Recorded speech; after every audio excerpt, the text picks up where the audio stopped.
So, ngayon is Sunday. And mag-shopping kami ni husband. Alam niyo ba, ngayon niya lang na-realize na wala pala talaga siyang damit sa sa cabinet.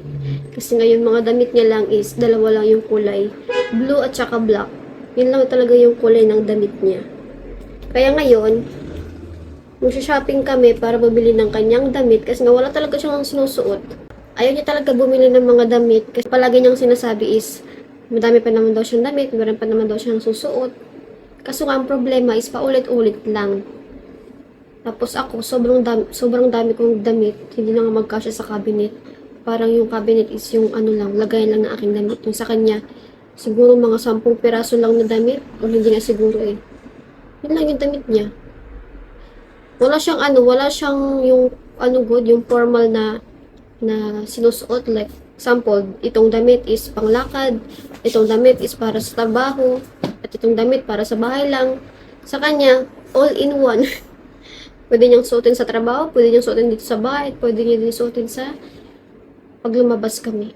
So, ngayon, bibili kami. And ngayon, guys, sobrang init. Tingnan niyo, pinagpapawisan yung aking kamay. And gumamit lang ako nitong perfume na napapre doon sa Douglas store kasi nabubili ako ng serum. So, meron silang binigay na free na perfume para i-try. Maganda siya. Yung name niya is Versace ba yung ka-pronounce? Kunti lang naman yung laman niya. Pang lang talaga, parang pre-sample ganun. And guys, ngayon lang din kami nakapag-vlog kasi nga, hinintay ko pa talaga yung pin na sinendang YouTube sa akin. Kasi nga kapag hindi ko yun hinintay, yung mga ginagawa kong mga vlog or yung mga ina-upload ko na vlog is wala akong earnings. So, walang kita dun sa vlog na i-upload ko kasi nga yung YouTube ko is hindi pa siya monetize. Kaya, hinintay ko pa talaga. And last week lang din siya dumating. So, ngayon, makapag-start na ulit kami mag-vlog. Kaya, yung ginawa ko is, nag-focus muna ko dun sa Facebook. Doon kami nag-upload ng aming mga mini-vlogs at saka mga shorts videos. Ayun.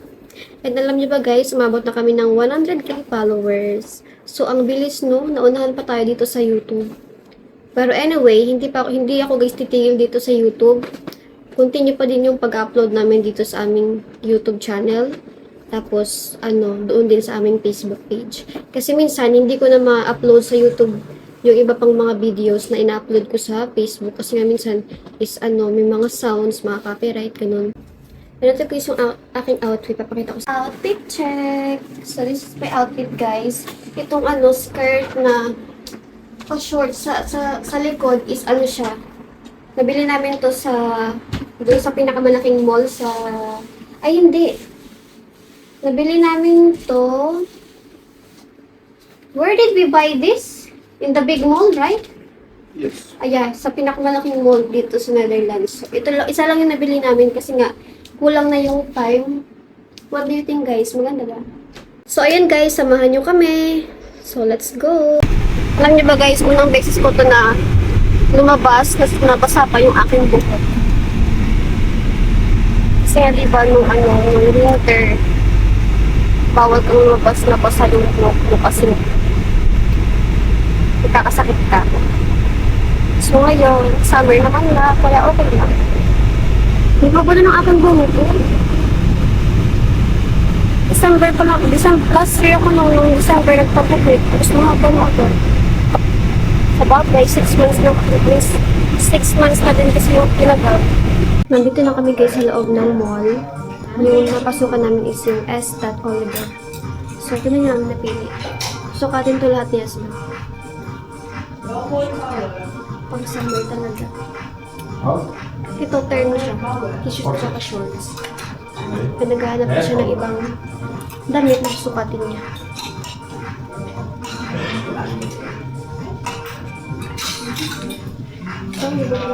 Well, yeah, I want to something more extra. Okay.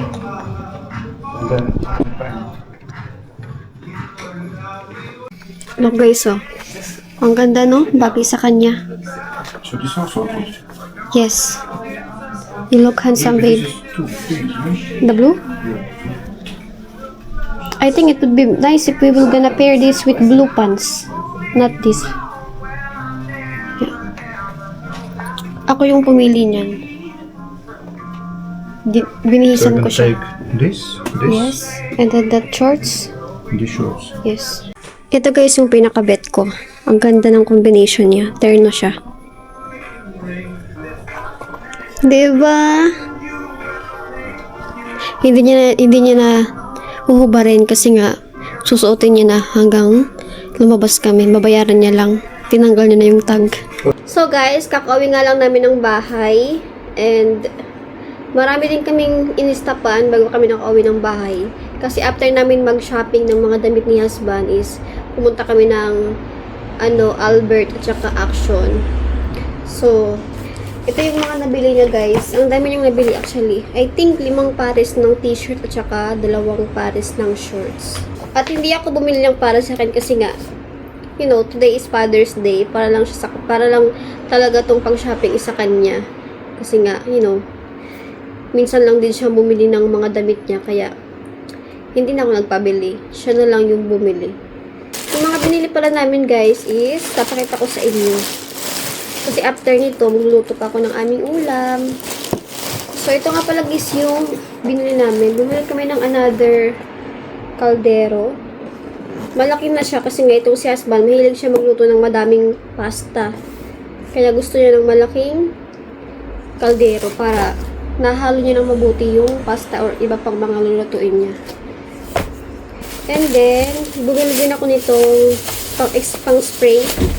Kasi diba meron kaming air fryer. So kapag gamit kami ng air fryer is dapat kailangan mo lang sprayan ng kaunting oil. Hindi mo kailangan ibuhos kasi nga yung air fryer hindi naman siya kailangan talaga lagyan ng oil kapag magluluto ka ng mga meat. Kaya mas safety talaga magluto sa air fryer kumpara sa kawali na maraming mantika. So ayan. And then ito naman yung mga binili namin sa Albert at saka sa Action. So, yung bag is from Buder. Bumili ako guys ng cherry tomato. I love it. And this one, siya?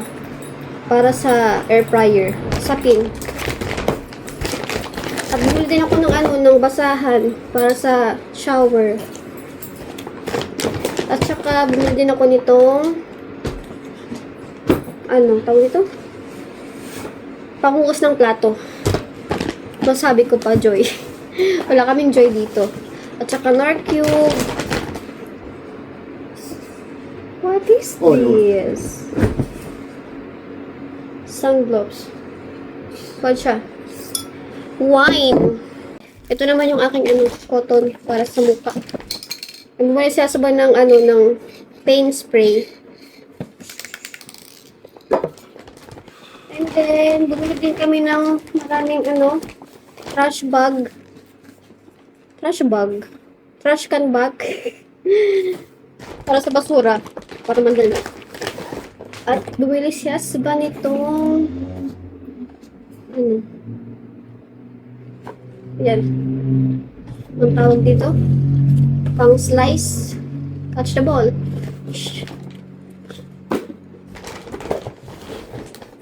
Bumili din siya guys ng glass para sa kanyang wine. Ang laki niya actually. Look. Where's the wine? Ang laki niya So, 2 peraso sa isang box. So, tag-isa kami ni husband. Pero hindi naman ako umiinom. Kahit wine, ayoko. Kahit ngayon mga yung pang ladies drinks, hindi ako umiinom. Ayoko lang, parang lahat sila is ang pangit ng lasa. Mapa beer or mapa wine or something, mapa cocktail. Ayoko talaga. So, ito naman yung binili ko. Kasi nga, marami kaming seasoning, pero wala kaming malagyan ng mga seasoning. Kaya makalat sa doon sa cabinet. So, ito, siya, kompleto na yung, kompleto na yung set niya, ang dami. Papakita ko sa inyo sa loob. Kasi doon sa, sa loob, inopen na namin siya para tingnan kung ano nga ba yung itsura niya. And, okay naman. Kaso, wala siyang label. So, kailangan ko lang gumawa ng label. Maganda kasi kapag may label kasi baka magkalito-lito ka. Iba yung magamit mo. Imbis asin, nagamit mo sugar. Or imbis sugar, nagamit mo asin. Diba? That's what I meant. Amen? Amen. Okay. Prepare natin ang sarili. Excuse me, the bug. Ito. Oh, diba? Ilang peraso siya? 3, 6, 9, 12. Hi, everyone! So, good morning, guys. Papasok na ako sa work. And ihatid ako ni Miss Beth.